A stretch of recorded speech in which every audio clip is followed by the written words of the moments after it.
হ্যাঁ স্যার। হ্যাঁ বুঝলাম কি করলেন তখন বুঝি না যে কালকে এরকম ছবি দেখা যাচ্ছে না স্যার, আপনার কথা শোনা যাচ্ছে না স্যার, আপনি দেখিচ্ছি কথা বলছি। তারপর আমি বুঝলাম ঠিক এটা আছে যাচ্ছে তাহলে। না। আচ্ছা, আমার ঠিক আছে না? হ্যাঁ। আসসালামু আলাইকুম স্যার। ওয়ালাইকুম ওয়ালাইকুম আসসালাম। আসসালাম। ওই হাসান, কেমন আছেন স্যার? আসি আসি বাবা, ভালো এই তো তোমাদের স্যার ক্লাস নিবে। আচ্ছা, আসসালামু আলাইকুম ওয়া রাহমাতুল্লাহি ওয়া বারাকাতুহু। স্যার আসসালামু ওয়ালাইকুম আলাইকুম। আসসালাম। আসসালাম। ওয়া আসসালামু আলাইকুম রাহমাতুল্লাহি ওয়া বারাকাতুহু। আমার স্নেহে স্যার কেমন আছেন? অন্তরের অন্তঃস্থল থেকে আমার অষ্টম শ্রেণীর শিক্ষার্থীদের প্রাণ ঢালা অভিনন্দন ও শুভেচ্ছা জানাচ্ছি। ইনশাআল্লাহ তোমরা ভালো আছো, আমিও তোমাদের ধন্যবাদ। আছি একটু ইনশাআল্লাহ। যা হোক, আজকে তোমাদের সাথে আমি আলোচনা করব। গতকাল আলোচনা করছি কি নিয়ে বলো তো দেখি বাবা?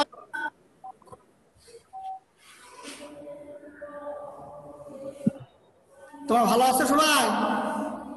স্যার আলহামদুলিল্লাহ। স্যার আপনি ভালো আছেন? আলহামদুলিল্লাহ।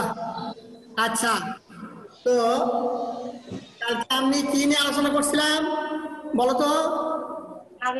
নারীর মর্যাদা। নারীর মর্যাদা। আজকে কি হবে? সমাজ নমস্কার। সেবা। আজকে সমাজ সেবা নিয়ে পরে আলোচনা করব।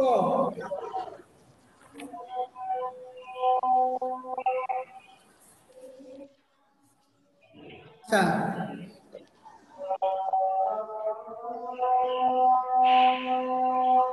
এটা নিয়ে আলোচনা করব। আজকে সমাজ সেবা তোমাদের অন্তর্ভুক্ত করা হয়নি। হ্যাঁ, আজকে কার্যক্রমের অন্তর্ভুক্ত সিলেবাস পাঠ 3 ও 5 অন্তর্ভুক্ত করা যায়নি। তাহলে আজকে আমরা পাঠ অর্থাৎ দেশপ্রেম নিয়ে আলোচনা করব। দেশপ্রেমের গুরুত্ব, দেশপ্রেমের পরিচয়, দেশপ্রেম কি। পাঠ 6 চলে যাও। 6 জি স্যার। 92। দেশপ্রেম কি? হুকুম স্যার কি বললেন? দেশপ্রেম ইমানের অঙ্গ। হুব্বুল ওয়াতান, ওয়াতান শব্দের অর্থ হলো দেশ, মাতৃভূমি, জন্মভূমি। আর হুব্বুল শব্দের অর্থ হলো ভালোবাসা। হুব্বুল মুমিনিন, মুমিনদেরকে ভালোবাসো। হুব্বুল ওয়াতান, দেশকে ভালোবাসো। হুব্বুল ওয়ালিদাইন, পিতামাতাকে ভালোবাসো, সম্মান করো, শ্রদ্ধা করো। এটা হলো একজন মুমিনের একান্ত কর্তব্য। আচ্ছা, তাহলে দেশপ্রেম কাকে বলে? দেশপ্রেম হলো দেশের প্রতি আন্তরিকতা, দেশের প্রতি আকর্ষণ, দেশের প্রতি ভালোবাসা, দেশের মানুষের প্রতি, দেশের সম্পদের প্রতি, দেশের প্রত্যেকটা জিনিসের প্রতি অন্তর থেকে ভালোবাসা, রক্ষণাবেক্ষণ করা, দেশের ক্ষতি সাধন না করাই দেশপ্রেম। জন্মের প্রতি মানুষের অন্তরে একটি স্বাভাবিক আকর্ষণ সৃষ্টি হয় এবং ভালোবাসা জন্মায়। ক্রমান্বয়ে এই আকর্ষণ ভালোবাসা বিস্তৃতি লাভ করে। দেশ, দেশের মাটি, দেশের জনগণ, মাতৃভূমি তথা দেশের প্রতি প্রীতি ও দরদের আকর্ষণকে দেশপ্রেম বলে। দেশপ্রেম এমন একটা গুণ, এমন একটা মহৎ গুণ। দেশপ্রেমের মূলেই আছে দেশের ভূখণ্ডকে, যে ভূখণ্ড, ভূ মানে পৃথিবী, খণ্ড মানে পৃথিবীর একটা অংশ। তো পৃথিবীর অংশ হলো আমাদের একটা দেশ। এটা তো পৃথিবীর বাইরে না, পৃথিবীরই একটা কোনো না কোনো অংশ। এই অংশটাকে আমার, এই অংশে আমার যে অংশে যার জন্মগ্রহণ হয়েছে, জন্ম হয়েছে, সেই অংশ তার মাতৃভূমি, সেই অংশ তার দেশ। হ্যাঁ, সেই জন্মভূমিকে তার ভালোবাসা, তার দায়িত্ববোধ থাকা একান্ত কর্তব্য। শুধু দেশকে ভালোবাসতে হবে না, দেশের জনগণকে ভালোবাসতে হবে, দেশের স্বাধীনতা, স্বকীয়তা, সংস্কৃতি, ইতিহাস, ঐতিহ্য, প্রথা, রীতিনীতি, ধর্মীয় মূল্যবোধ, সাংস্কৃতিক ইত্যাদি বিষয়টির প্রতি আমাদের দেশের যেটা মূল্যবোধ, যেটা ধর্ম, যেটা কর্ম, যেটা সংস্কৃতি, যেটা প্রথা, যেটা নিয়ম কানুন ইত্যাদি ইত্যাদি বিষয়ের প্রতি আমাদের সম্মান ও শ্রদ্ধা থাকা একান্ত কর্তব্য। এবং একজন প্রকৃত দেশপ্রেমিক যে সে অবশ্যই দেশের মানুষ, দেশের মাটি, দেশের বৃক্ষ, দেশের প্রত্যেকটা কোণাকে সে নিজের মনে করে ভালোবাসবে। নিজের সংস্কৃতিকে, দেশের রীতিনীতি, দেশের প্রথা, দেশের ঐতিহ্য, ট্রেডিশনাল অ্যান্ড কালচার, ইংরেজিতে বলা হয় ট্রেডিশন অ্যান্ড কালচার, ঐতিহ্য এবং সংস্কৃতিকে লালন পালন করতে হবে, নিজেকে অন্তর থেকে ভালোবাসতে হবে। তাহলেই না একজন মানুষ প্রকৃত দেশপ্রেমিক হতে পারবে। দেশপ্রেম এমন একটা গুণাগুণ, এমন একটা মনোগুণ, দেশের প্রেমে উজ্জীবিত হয়ে দেখো আমাদের দেশের যুবকেরা সে সময় ৭১ দেশ প্রেমের জন্য কত ভাইদের রক্তের বিনিময়ে আমরা স্বাধীন দেশ পেয়েছি। যদি তারা দেশপ্রেমে উদ্বুদ্ধ না হয়ে দেশের মমত্ব না বুঝে যদি তারা স্বাধীনতার ডাকে ঝাঁপিয়ে না পড়তেন, বঙ্গবন্ধু শেখ মুজিবুর রহমানের ডাকে দেশপ্রেমে উদ্বুদ্ধ হয়ে দেশের স্বাধীনতা রক্ষার্থে যদি মুক্তিযুদ্ধে ঝাঁপিয়ে না পড়তো, তাহলে কিন্তু আমাদের দেশ আজকেও পরাধীনতার জালে আবদ্ধ থাকতো। অতএব যে শহীদদের রক্তের বিনিময়ে আজ আমাদের এই ছোট্ট ক্ষুদ্র দেশ স্বাধীন হয়েছে, পবিত্র স্বাধীনতা আমরা লাভ করেছি, সেই দেশের স্বাধীনতাকে অক্ষুণ্ণ রাখা প্রত্যেকটা মানুষের একান্ত কর্তব্য। স্বাধীনতা অর্জন করা সহজ, স্বাধীনতার রক্ষা করা কঠিন।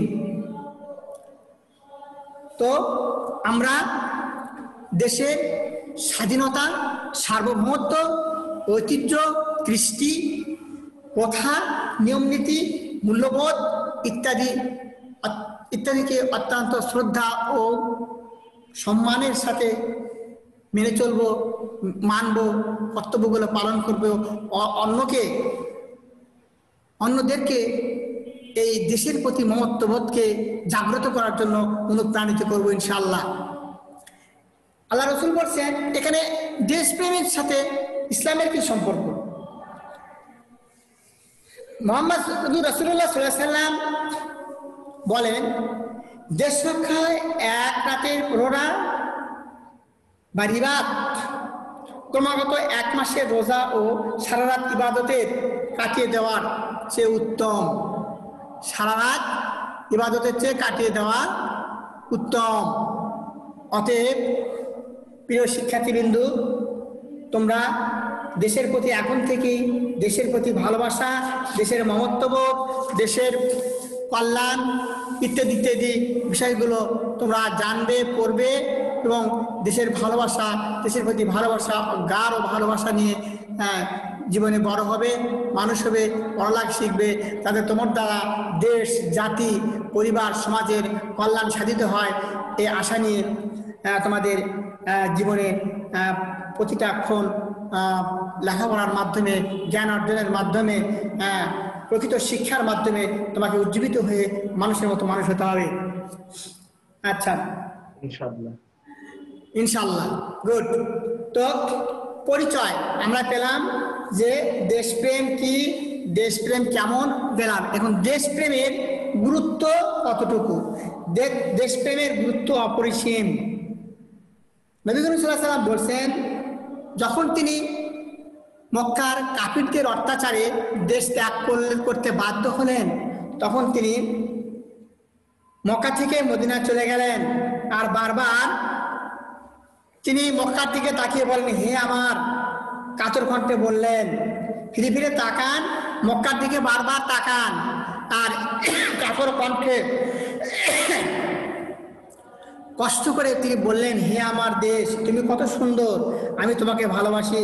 আমার আপন গোত্রীয় লোকরা যদি ষড়যন্ত্র না করতো আমি কখনো তোমাকে ছেড়ে যেতাম না। অর্থাৎ যদি তার বংশের লোকেরা যদি তার সাথে শত্রুতা না করত, তার সাথে যদি খারাপ আচরণ না করত, তাহলে তিনি কখনোই এই মক্কা ছেড়ে মদিনায় যেতেন না, হিজরত করতেন না। তিনি কাতর কণ্ঠে মনের কষ্টে তিনি বারবার মক্কার দিকে তাকাতেন আর বলতেন, হে আমার জন্মভূমি, আমি কখনই তোমাকে ছেড়ে যেতাম না যদি আমার গোষ্ঠীর লোকেরা আমার সাথে এরকম খারাপ আচরণ না করত। আচ্ছা, তারপরে তিনি বলেন কি, কাফিরদের অত্যাচারে সাহাবীগণকে আবিসিনিয়া হিজরতের অনুমতি প্রদান করলেও তিনি মক্কায় অবস্থান করেন। পরবর্তীতে কাফিরদের কঠিন ষড়যন্ত্রে ও আল্লাহ তাআলার নির্দেশে তিনি মদিনায় হিজরত করেন। মক্কার আবহাওয়া ছিল খুব রুক্ষ, কঠিন, খুবই সেখানকার মানুষের আচার আচরণ ছিল খুব রুক্ষ, নিষ্ঠুর। আল্লাহর আদেশে তিনি মদিনায় গেলেন। মক্কা থেকে মদিনার মাটি একটু উর্বরা, সেখানকার আবহাওয়া একটু শান্ত প্রকৃতির, সেখানকার মানুষগুলো আচার আচরণ খুব ভালো, নম্র, ভদ্র, শিক্ষিত, এইরকম।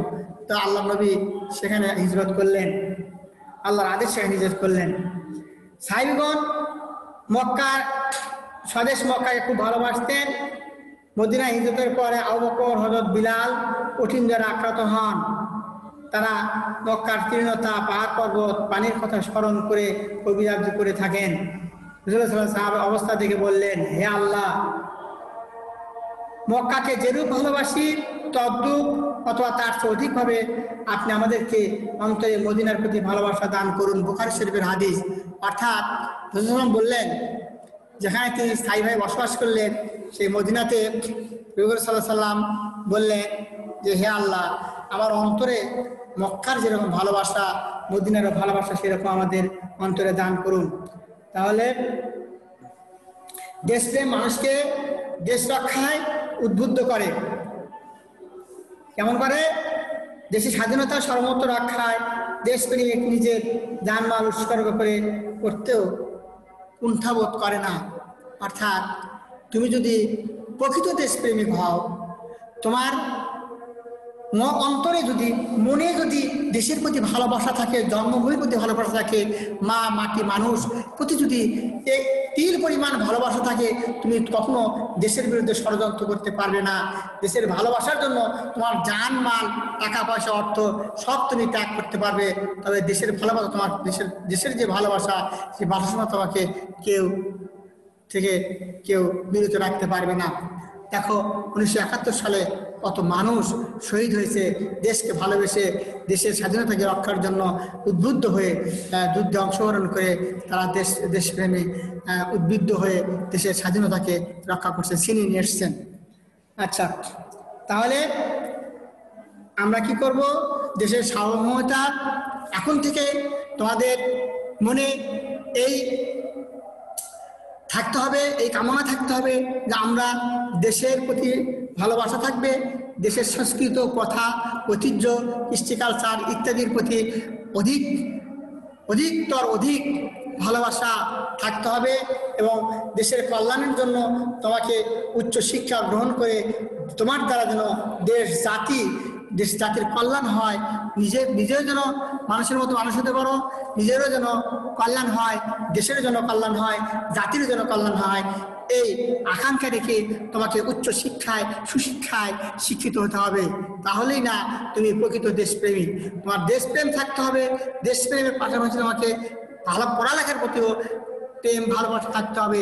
তুমি যদি শিক্ষিত না হতে পারো, সুশিক্ষায় শিক্ষিত না হতে পারো, তুমি দেশপ্রেম দ্বারা তোমার কি হবে? ওই দেশপ্রেমের কোনো মূল্য নাই। মূর্খ হয়ে থাকলা, তোমার মধ্যে দেশপ্রেম থাকলো, ও দেশপ্রেমের মূল্য হয় না। তোমাকে আগে শিক্ষিত হতে হবে, সুশিক্ষায় শিক্ষিত হবে, তার সাথে সাথে তোমাকে দেশপ্রেম থাকতে হবে।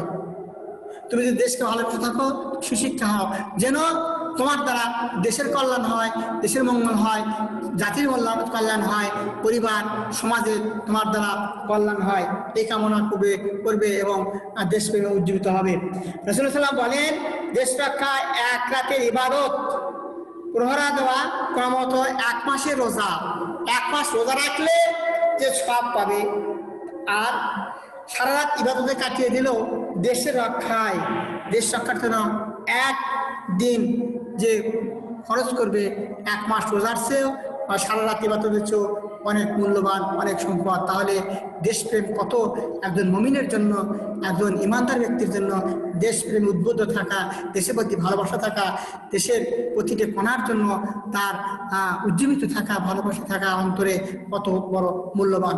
অতএব হে প্রাণপ্রিয় শিক্ষার্থীবৃন্দু, তোমরা এখন থেকেই দেশপ্রেম উজ্জীবিত হবে, দেশকে ভালোবাসবে, পিতামাতাকে সম্মান করবে, শিক্ষক শিক্ষক করবে, সর্বোপরি সুশিক্ষায় শিক্ষিত হয়ে দেশের আনুগত্য স্বীকার করবে, দেশকে, মাতৃভূমিকে, দেশের জনগণকে, দেশকে অন্তরের অন্তঃস্থল থেকে ভালোবাসবে। তাই না তুমি প্রকৃত মুমিন, প্রকৃত মুসলমান, প্রকৃত দেশপ্রেমী হতে পারবে। আচ্ছা, আজকে তাহলে দেশপ্রেম থেকে আমরা এতটুকু জানলাম। এরপরে আসো আমরা পাঠ 7 আলোচনা করি, পরমত সহিংসতা। দেশপ্রেম সম্বন্ধে বুঝতে পারছো বাবা তোমরা? জি স্যার। জি স্যার। দেশপ্রেম সম্বন্ধে বুঝতে পারছি। আর কি ব্যাখ্যা করা লাগবে? No sir. আচ্ছা, তাহলে আমরা এবার পাঠ 7 চলে যাই নাকি? পরমত সহিংসতা, পাঠ 7, পরিচয়। পরমত সহিংসতা কি? পরমত সহিংসতা বোঝায় অপরের মত, অপরের আদর্শ, সেটা ধর্মীয় হতে পারে, আদর্শিক হতে পারে। তাহলে অপরের মত, অপরের আদর্শ নিজেকে সহ্য করা, সেটা রাজনৈতিক হতে পারে, এমন হতে পারে। অপরের মত, অপরের পথ, মত, আদর্শ, সেটা ধর্মীয় হতে পারে, আদর্শিক হতে পারে, আবার রাজনৈতিক হতে পারে। অন্যের মতামতকে অবজ্ঞা না করে যথাযথ গুরুত্ব দেওয়া বা অন্যের মত বা আদর্শের প্রতি শ্রদ্ধা কি পরমত সহিংসতা বলে।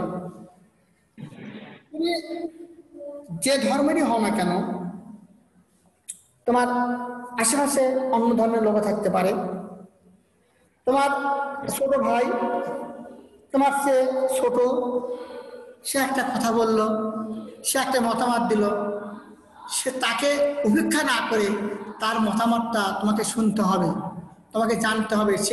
সেটা সে ভুলও বলতে পারে, তাকে সুন্দরভাবে বুঝিয়ে বলতে হবে এই মতটা, এই পথটা, এই কথাটা আসলে সঠিক না, তোমার যুক্তির দ্বারা তাকে বুঝিয়ে বলতে হবে।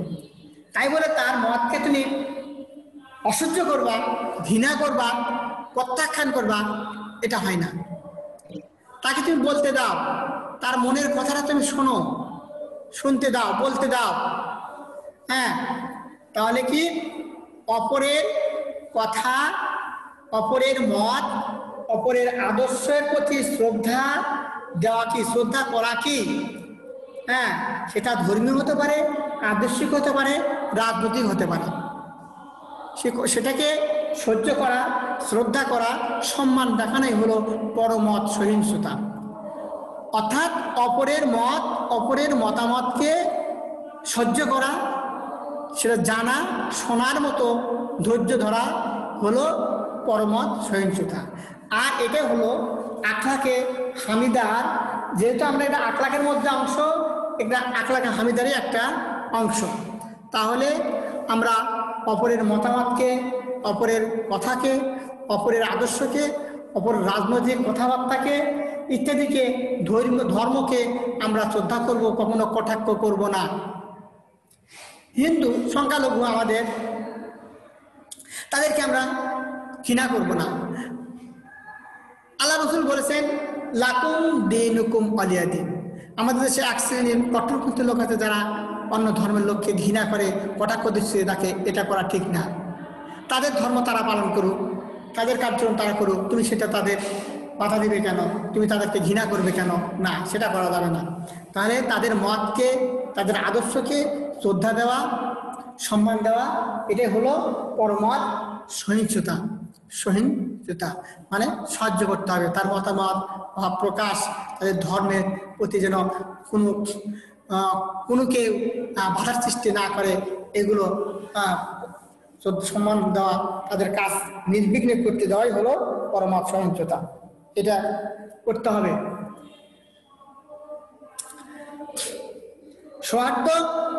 সৌহার্দ্য সম্প্রীতির সৃষ্টি হয়। এখন পরমত সহিংসতা যদি না থাকে তোমার মধ্যে, যদি তুমি তোমার অন্যের কথা তুমি শুনতে পাও না, অন্যকে দেখতে পাও না, অন্যের প্রতি তোমার ভালোবাসা নাই, শ্রদ্ধাবোধ নাই, তাহলে সেও তোমাকে শ্রদ্ধা করবে না, সেও তোমার কথা শুনতে চাবে না। যদি তোমার শক্তি তো কম হয়, মনে মনে তোমাকে ঘৃণা করবে, আমার একটা কথা বলতে যায় না, আমার কথা শোনেই না, তাহলে কি হবে? সে তোমার সাথে গোপনে শত্রুতা শুরু করবে। অতএব কী করতে হবে? সৌহার্দ্যপূর্ণ সম্প্রীতির সৃষ্টি করলে, সম্প্রীতির সৃষ্টি করে তাকে ভালোবাসার কথা বলতে হলে, নিজেদের মধ্যে একটা সম্প্রীতির ভাব বজায় রাখতে চাইলে তোমাকে পরমত সহিংসতা করতে হবে। আর এই পরমত সহিংসতা মানবের একটা প্রশংসনীয়, অত্যন্ত গুরুত্বপূর্ণ গুণ। অন্যের কথাকে মানা, অন্যের কথাকে জানা, এটা একটা এমন গুণ যেটা সহজে সবার দ্বারা হয় না। এমন এক রুক্ষ মেজাজ মানুষের কোনো কথা বললে তাকে দূর দূর করে তাড়িয়ে দেয়, তার সাথে খারাপ আচরণ করে। হ্যাঁ, এটা সবার দ্বারা সম্ভব না। তার কারণে কি হয়? মানুষ এই গুণটির কারণ মানুষের নিজস্ব পরিবেশ শান্তিতে বসবাস করতে পারে।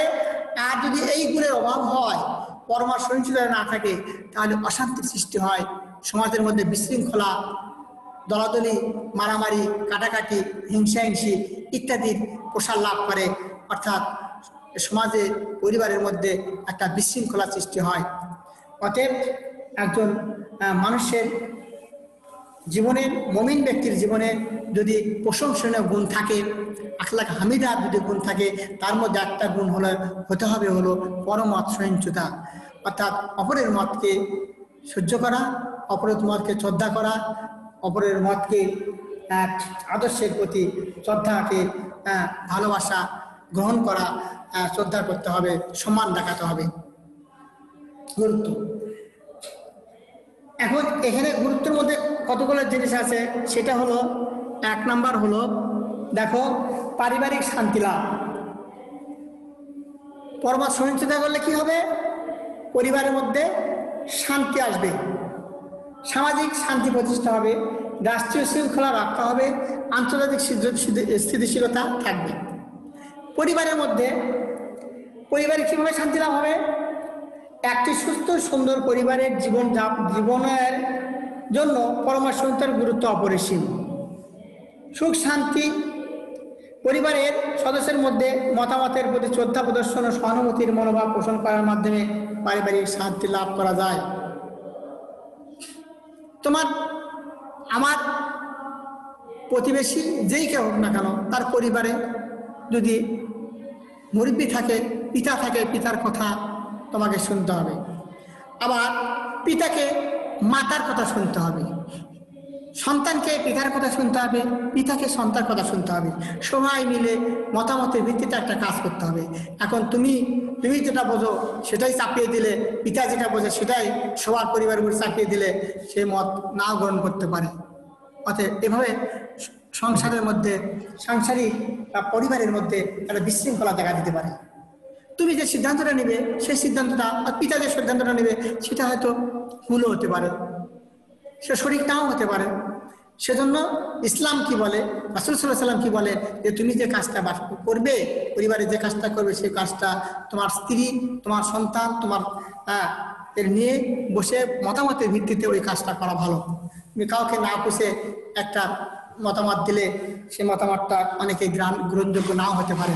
অতএব কি, এতে করে এতে করে পরিবারের মধ্যে বিশৃঙ্খলা দেখা যেতে পারে। আর যদি সবার মতামত নিয়ে যদি কাজটা করো, তাহলে যদি সে কাজটা ভুলও হয় তো কেউ কাউকে দোষারোপ করতে পারবে না, কেউ কাউকে দোষারোপ করতে পারবে না। সবাই বলবে যে তোমাকে তো আমি বলছিলাম, আমি তোমাকে তো বলছিলাম, সবার মতামত নিয়ে তো করা হয়েছে, এখন এটা হয়নি, তখন দোষটা সবার ঘাড়ে চাপবে। আর একা একা একটা কাজ করতে গেলে সে কাজটা ভুল হওয়ার স্বাভাবিক বেশি থাকে। সেই জন্য ইসলামও বলে যে তোমরা মতামতের ভিত্তিতে একটা কাজ করো, তাহলে কি হবে, কাজটা সুন্দর হওয়ার সম্ভাবনায়, সঠিক হওয়ার সম্ভাবনায় বেশি। আর তাতে করে কি হবে, পরিবারের মধ্যে শান্তি শৃঙ্খলা বজায় থাকবে, পরিবারের শান্তি অটুট থাকবে, শান্তি বিনষ্ট হবে না। এরপরে আসো সামাজিক প্রতিষ্ঠা। সমাজের সুখ শান্তির জন্য সামাজিক সুখ শান্তি পরামর্শের উপর নির্ভরশীল। এখন সমাজের গণ্যমান্য ব্যক্তি থাকেন, তাদের প্রতি সম্মানবোধ, তাদের প্রতি ভালোবাসা, তাদের প্রতি শ্রদ্ধা, এগুলো থাকতে হবে। না থাকলে সমাজের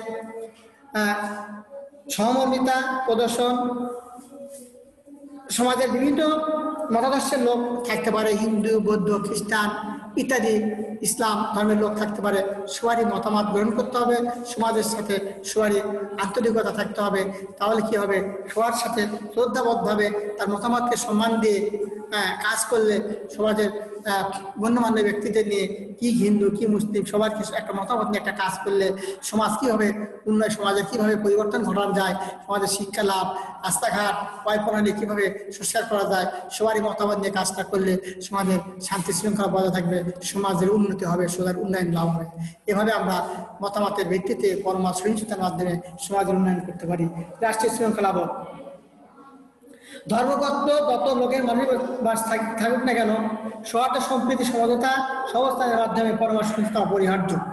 কারণ আমি যেটা বুঝি তুমি সেটা বোঝো না, আর তুমি যেটা জানো আমি সেটা জানি না, যে সবাইকে নিয়ে কি বিভিন্ন দল মত সর্বমিশে নিয়ে একটা রাষ্ট্রকে সুন্দর দিকে, উন্নয়নের দিকে নিয়ে যেতে হলে সবার মতামত, সবার কথা, সবার আদর্শগত দিক নিয়ে আলোচনা, পর্যালোচনার মাধ্যমে দেশ পরিচালনা করলে দেশের শান্তি শৃঙ্খলা বজায় থাকবে, দেশ উন্নয়নের দিকে অগ্রসর হবে।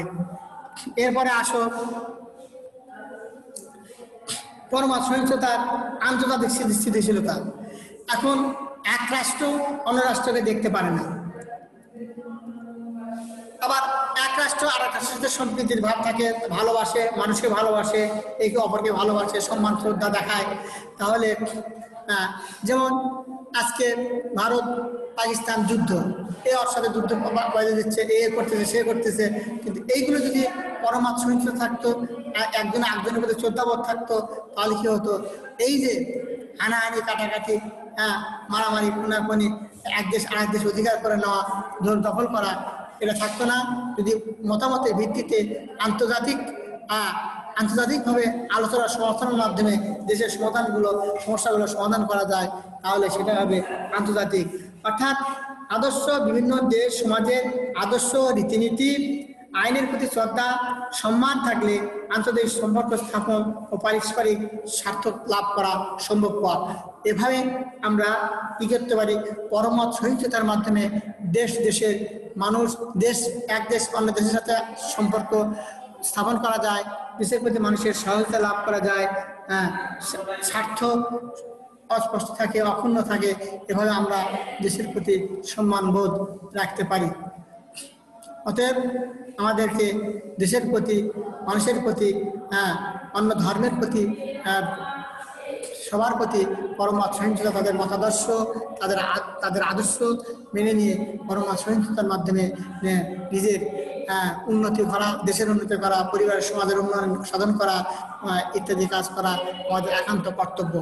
অতএব প্রিয় শিক্ষার্থীবৃন্দু, তোমরা এই কাজগুলো এখন থেকে তোমাদের মনে জাগ্রত করবে এবং পরমার্থ সহিংসতার প্রতি গুরুত্ব দিয়ে দেশের প্রতি, দেশের মানুষের প্রতি একান্তভাবে কাজ করার চেষ্টা করবে ইনশাআল্লাহ। আজকে এখানে শেষ করছি, আগামী দিন অন্য বিষয় নিয়ে আলোচনা করবে ইনশাআল্লাহ। খোদা হাফেজ। আসসালামু আলাইকুম ওয়া রাহমাতুল্লাহি ওয়া বারাকাতুহু। ওয়ালাইকুম আসসালাম। আসসালামু আলাইকুম।